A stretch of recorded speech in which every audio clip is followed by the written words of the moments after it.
Hey, what's up, everybody? This is Dan, and I have a very special guest with me today. He is one of my mentors, and I can truly say meeting him has truly changed my business life, and my business career. He has worked for Tony Robbins, and I would say one of the best sales trainer in the world. And his goal is to be the leading sales trainer for his generation, and I believe he's on his way there. He's been a sales trainer for um, nearly 20 years now and has studied under the likes of Tony Robbins, Dr. Donald Moyne, and of course, Tony Robbins and Jay Abraham. So today I'd like to welcome to the show Mr. Eric Lofholm. Dan, I'm excited to be here. I'm excited to have you as well. And when you set out a goal, I think it was late last year to do. I think it was at that time 500 speeches. Um, I wanted to reach out to you and see if I can be part of you helping you get there. And I think now you've updated your goal to 1,000 speeches for 2020. Is that correct? Yeah, and it's a great tip for everybody to set a goal that inspires you. So we've all probably set lots of goals in our life, but not every goal inspires us. So I set a goal in December to go out and do all these speeches, and I was able to achieve it. And here we are today. So I'm excited to be here and share some great ideas with your audience. Yes, I'm very, very excited to have you as well. And kind of speaking of goals, one of the things I set out just earlier this year was to try to get 100 Google reviews. And I know you might talk a little bit about goals later, but there's something to be said about setting the intention, and then that intention leading the way to the actions that help you get that goal. So I started around 20. I'm at 50 reviews right now, and my goal is to have 100 Google reviews by January 1st, 2021. Fantastic. Now, is it just a goal that's written down, or do you also have a strategy of how you're doing it? Or are you just kind of a law of attraction? How are you It's a getting little with bit of that? both. I did write it down. I Okay. did set the date, like I said, and then I do have a system. And so obviously for my past clients, I've had to go back to my past clients and warm them up a little bit. But Yeah. they've been happy to do it, and it's really paying off right now. Fantastic. Great job. Yes. So, I met you, I want to say around 2007. I went to a seminar, and the person who was presenting the seminar, hey, you got to check out this guy, Eric Lawful. And at that time, there's a saying, when the student is ready, the teacher will appear. Mhm. And right at that realization, I was a business owner, but I was an attorney. And so but I didn't realize, or I was just on the cusp of realize I need to learn sales, and I need to find someone who can teach me how to sell. But before we kind of get all that, can you share a little bit about your background, how you got into sales training, and where you at today? Sure. Well, I drifted into sales. I don't know that anybody like back in high school or their college, like, yes, I want to go into sales and work for commission only, right? Right. So I went and worked for a real estate investor, a multi-millionaire real estate investor. And I went there to learn real estate investing in my early 20s. And he offered me a sales job. So I did the sales job to be mentored by this real estate investor. And I was terrible at it. At the end of my first year, I missed the quota 2 months in a row. And I was told I had one more month to hit my quota or I'd be let go. So I got interested in learning sales to keep my job. And that's when I met my sales mentor, Dr. Donald Moyne. And he taught me his system. And within 60 days of learning his system, not only did I hit quota, but I became the top producer at that company. And part of my natural gifting is teaching. I love teaching. And so I took what my mentor taught me and I started teaching it to my coworkers. And many of the people I shared it with saw increases in their results. And then I went on to work for Tony Robbins. I was with Tony for 3 years.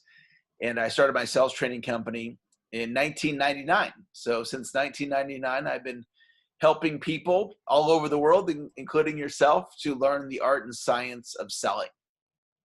Fantastic, fantastic. Now I know, we are kind of in the midst of coronavirus, and you've been in business long enough, and as successful as everyone sees, someone like you.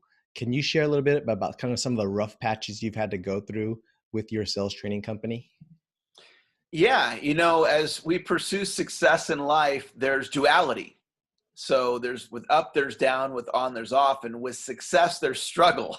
And so if any of you are going through struggles or if you've been through them, it is a part of the process. And one of the major struggles I had was back in 2003, and I'd built up my company. I had 20 people working for me, and I had something that happens, which is kind of common in business. One of my trainers wanted to branch off and start their own training company. And so he did that, except that he decided to recruit away my core talent. And so all of a sudden, I went from a staff of 20 to a staff of 1. And that happened within 30 days. That's how quick it was. And so my business went on life support. So I went from just doing great, cash flow's great, we're humming along, to barely surviving. And so that was one of the major challenges I had. And then, of course, in 2008 and 2009, when the global economy shifted, my company revenues dropped 70% almost overnight. And so I went through the pain of that. And then during that time, my seminar business kind of dropped off the face of the earth, and I had to pivot to online training. So like what we're doing here, we're communicating through technology. Well, back then, everything I did was in person. And there's a lot of companies that are going through that right now with the coronavirus, where they're being forced to go virtual. They're not used to that. Well, that happened to me back in 2008 and 2009, and I got through that as well. So many other bumps and bruises along the way. And it has been very challenging, but very character building as we go through those challenges. Of course. And diamonds are made out of, pressure, right? And it is through those pressures and challenges that get us where we are. And today you've spoken, hundreds, if not thousands of stages with some of the, foremost business leaders. You've trained probably hundreds of thousands of people over your lifetime. And, today I just want to talk about maybe just 3 of your top sales tips, if you can share with my audience, that you've taught and shared with your students over the past 20 years. Absolutely. Well, I'll share with you one of my all-time favorite ideas. All 3 of these are amongst my favorites. I call it the POI strategy. And POI is an acronym that stands for person of influence, and it's a pivot in thinking. And so in sales, we're taught, give me a lead, and I will then go and sell to that lead. And in POI, we're leveraging networks. So instead of looking for a lead of somebody to sell to, we look for a network with our target market. And it's a great strategy. And a quick example that everyone can probably relate with is Starbucks. And Starbucks went to Barnes & Noble, and they did a joint venture with them to put a Starbucks inside of one Barnes & Noble to test it out and make sure that the strategy worked. And it worked so well, they rolled it out into 500 Barnes & Nobles. So Starbucks looked for a network that had its target market. In this case, it was Barnes & Noble. They did the same strategy with Target, with grocery stores, with hotels, airports, etc. So look for a network where you can find your target market. That's idea number 1. Idea number 2 is Sales Mountain. And Sales Mountain is a process on how to deliver an effective sales presentation. And so I'll just go through it very quickly. It's a metaphor of climbing a mountain, and you're a mountain climbing guide as the sales professional, and you're going to lead and guide your prospect up the sales mountain to a point where they're ready to make a buying decision. So it starts with lead generation, and then it's appointment setting, and then trust and rapport, identify customer needs, share the benefits, close, objection handling, and follow-up. And we could go on for a whole day on that one. Right. But what it means is, to keep it super simple, think of the sales presentation as a chain, and a chain is as strong as its weakest link. So we work on each link in the chain, and we get better at it. We get better at trust and rapport. It makes the overall persuasiveness of the presentation more effective. We get better at closing. It makes the overall persuasiveness of the presentation to become more effective. And so it's looking at selling from a scientific standpoint. And so I'm all about preparation and going into your sales presentation with a plan. And then the third idea is continuous sales improvement. And you shared some of the things that I've accomplished in my career with the, hundreds of thousands of people that I've trained and thousands of speeches that I've delivered. And what has got me to where I am now, I just recently turned 50, and I still have a multi-decade career in front of me. So what got me to this point, and then what will get me beyond, I call it continuous sales improvement. And it's a mindset. And the mindset is you've never arrived. Become a lifelong learner. And what I teach any profession, anybody that's a professional like yourself, work on your sales skills 15 minutes to an hour a week, every week for the rest of your life. Work on your sales skills, work on your personal development, and work on your product knowledge. And so what ends up happening is we have these micro improvements where we get just a little bit better. So like today I had a micro improvement. Today I tried out a product called StreamYard. It's a technology, and it's becoming more popular. And it allows you to do a live stream on multiple platforms at the same time. Mm-hmm. So today I streamed on Facebook, on 2 different Facebook pages, and Twitter. And so I was up on all 3 channels at the same time, and then it records it. So I got a little bit better today at StreamYard. Now, that isn't necessarily going to create a breakthrough for me, but the micro improvements all added up create the breakthrough. So I teach we learn, and then we have a breakthrough. And so if you make your sales training, your personal development, your technology training, your product knowledge, be a lifelong learner. And so that's what I've chosen to do. And I think that's what you've chosen to do as well. Right. A book I read recently was called Atomic Habits, which is exactly what you're talking about. It's just these little things that we do every day on a consistent basis will get us closer to, the overall improvement in our business practices. And, you talk about consistent, continuous sales improvement. One of the things that I learned from you and from you that you learned from Tony Robbins was, the concept of Kaizen or Kenai, right? Continuous and never ending improvement. That's right. Right. And that's where I got my version, CSI, continuous sales improvement. It came from Tony Robbins, who got it from Kaizen, and that's also from W. Edwards Deming. And Jim Rohn, Tony Robbins' mentor, taught us work harder on yourself than you do on your job. And there are people like you and I and Jim Rohn and Tony Robbins. Jim Rohn, of course, has passed away, but Tony's still alive, where we live with that philosophy. And I love inspiring new people to that philosophy because all these little improvements, they all add up. And then all of a sudden you have this breakthrough. It's like, well, how did the breakthrough happen? Bunch of micro improvements, like somebody who is watching your podcast, they could pick up 1 or 2 ideas from this podcast. Then they come back and listen to another one of your great speakers. They get 1 or 2 ideas. All that adds up. It all counts, and it makes a difference because everything counts. Everything counts. Absolutely. So this podcast is called The Intentional Entrepreneur. And when I first met you, I set the intention to improve my sales skills. But before I kind of went down this journey, I was probably your kind of traditional lawyer, like, hey, people are just going to come to me. I'm going to open my doors. I'm a lawyer, right? People are just going to be naturally attracted to me.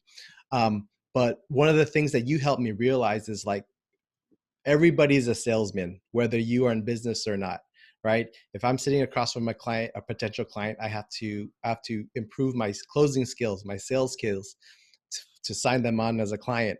I have to close my kids to take a bath. I have to close my kids to eat their vegetables. Mm-hmm. And can you share a little bit about people who struggle with, sales is icky. I don't want to be in sales. Yeah. Well, it really has to do with how you look at it, right? And so one of the great all-time sayings out there is things only have the meaning that we give them. So we can make sales be arm twisting, high pressure, manipulation, which that's actually how our culture programs us to think. And if any of you are watching this, if you have resistance to sales, it's not your fault, because there's a stigma to sales in our culture. However, you don't have to look at it like that. And I have a broader definition of sales, and it's in line with what you just said. Selling is a style of communication that increases the likelihood that the other person says yes. So it's really this simple. Do you want to get more yeses in your life? You go, well, Eric, what area of my life? Any area, right? From your neighbor to your community, to your kids, your spouse or significant other, your business partner. If you're hiring people and you're going to offer them a job or offer them a contract work, you want them to say yes. You want to get a new client, you want them to say yes. You want them to continue to do business with you, you want them to say yes. And so there are principles that anybody can learn. So if you say, yeah, I want more yeses, then you would want to learn sales. And so I'm one of, a group of people out there. This is what we do for a living. we teach people predictable ways to get more yeses, and how you sequence a presentation, which is what I was talking about in Sales Mountain, that influences the yes. In the Starbucks example with Barnes & Noble, basically Starbucks is piggybacking on Barnes & Noble's customers.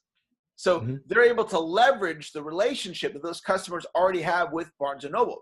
That's why joint ventures are so powerful. So there's all these things that we can do. Anybody can do. Anybody can learn how to get more yeses. And so with that broader view and letting go of resistance to sales, it's going to create a happier, more fulfilling life for anybody that does choose to learn how to get more yeses. Right. And talking about Sales Mountain, you've created this teaching methodology and a way of explaining the sales process. But I know a lot of people who aren't as experienced or maybe getting their first time into sales, they kind of go straight to the ask. And you give this analogy of kind of what not to do, going to the restaurant and or go into the relationships and marriage. Can you share a little those two analogies that you shared with us before, what sales is, what it should not be like? Yeah. So people do, either they go straight for the yes, or Dan, they do the opposite. And they keep meeting with the prospect and they never ask them to move forward out of fear of rejection. And so this is really a conversation about sequencing. And sequencing is one of the 5 most important words in sales, the order that the presentation goes in. So when I met my wife, at the end of the first date, I didn't say to her, wow, I had an amazing time. I'm looking for somebody to move in with me. Would you like to move in with me, right? Now, she has children. I have children. This is my second wife. I didn't say to her at the end of the first date, hey, you want to come meet my kids? Because the next step at the end of the first date is, hey, I had a really great time. Would you like to go out again? Right? So we did that for a while. And of course, we're married now, and eventually I met her kids and vice versa. But it's the sequence that it goes in. And so it's very important that you think about this next meeting you're going to have with somebody over the phone, over technology like this, face-to-face, and think about what is the next step. And I call that stage selling. Stage selling means sell to the next stage. And that's all you have to do. And it really takes the pressure off, because when I sell, I just sell to the next step. Like if I want to connect with somebody on Facebook, all I'm trying to do is get them to hit the accept a friend request button. That's all I want to do. And then from there, I just start a little dialogue.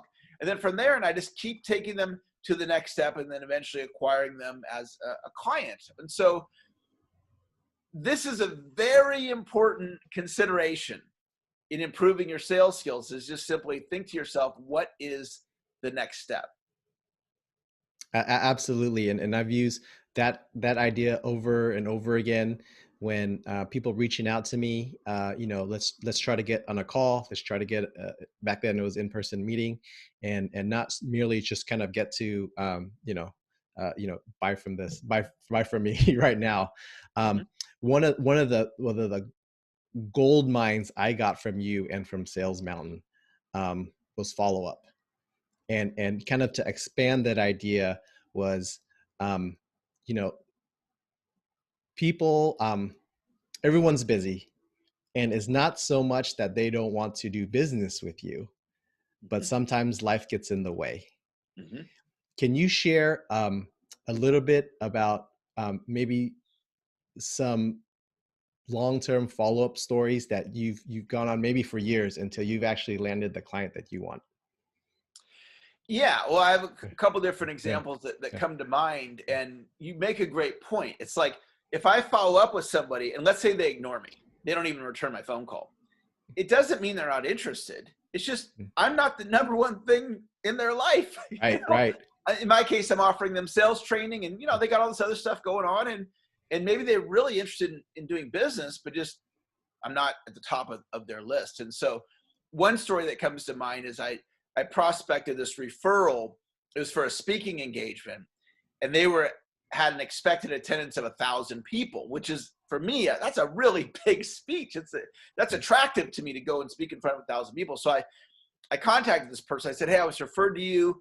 I heard you had a speech coming up. I'd like to be one of the speakers. And he didn't call me back. And I called them 8 times. And my philosophy is follow up, follow up, follow up until they buy or die. Take the sale to a conclusion of a yes or a no. And this was a really big opportunity to speak to 1,000 people. And he answered the phone on the 8th call. And I left him a bunch of messages.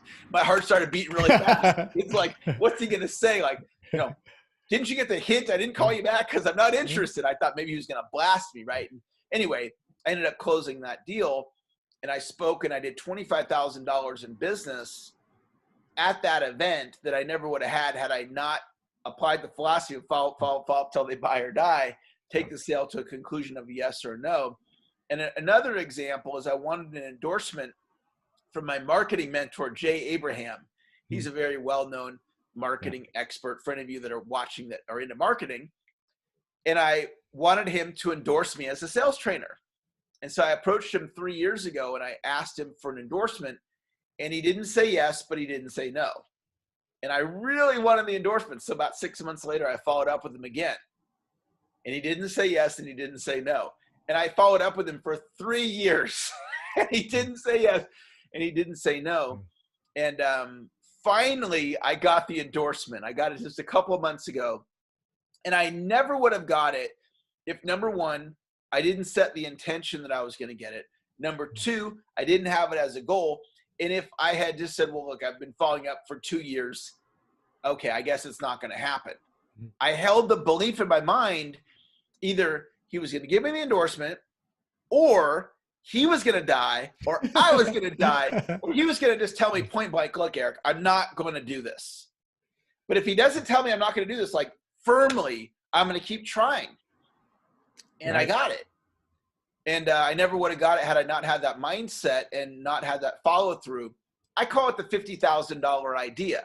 If you're watching this right now, if you will be that committed to your success and you'll follow up following those 2 stories I just gave you, I believe it'll bring an extra $50,000 in increased income or commissions between now and the end of your career.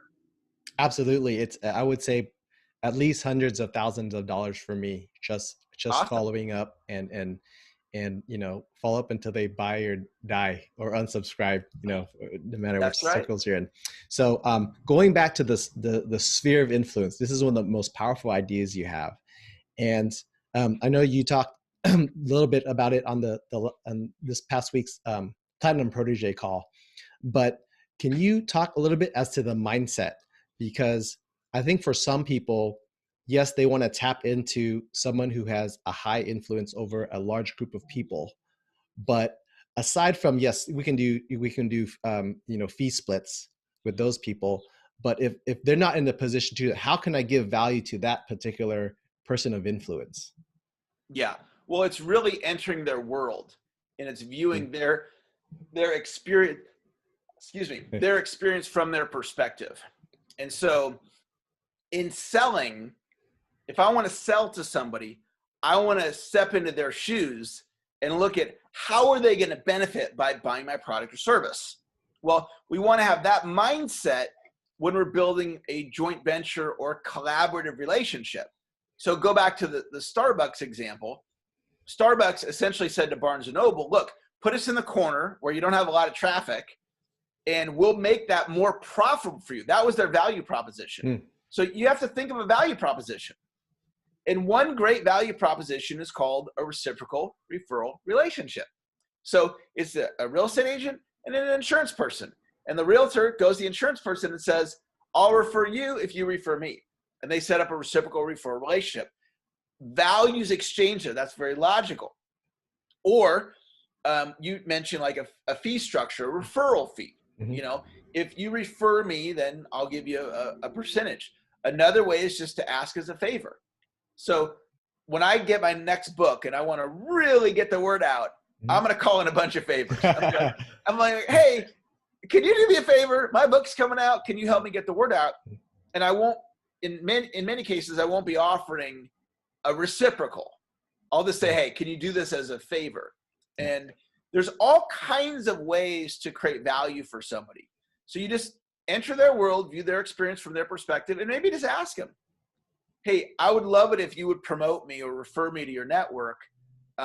Is there anything that I could do for you where you would be excited about doing that for me?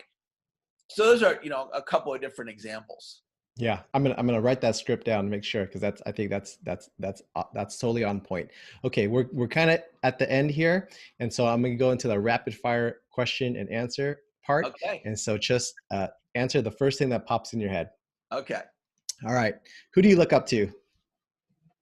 I look up to a number of business mentors, Dr. Moyne, who's my personal mentor, Michael Gerber, Tony Robbins, of course, world famous speakers and authors. I look up to my pastor, Ray Johnston. I have tremendous admiration and respect for Ray.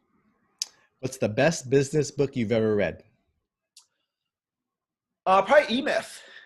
The E-Myth by Michael Gerber. It's all a book about systems. Right. The best business advice you've ever received? Best business advice is to have mentors, find people that have answers to questions you have, things that you don't know the answer to. So have mentors. And you lose everything. You only have your computer, your cell phone, and an internet connection. How do you build your business back in 30 days? I would do the POI strategy. I would go to, because I rely on my database.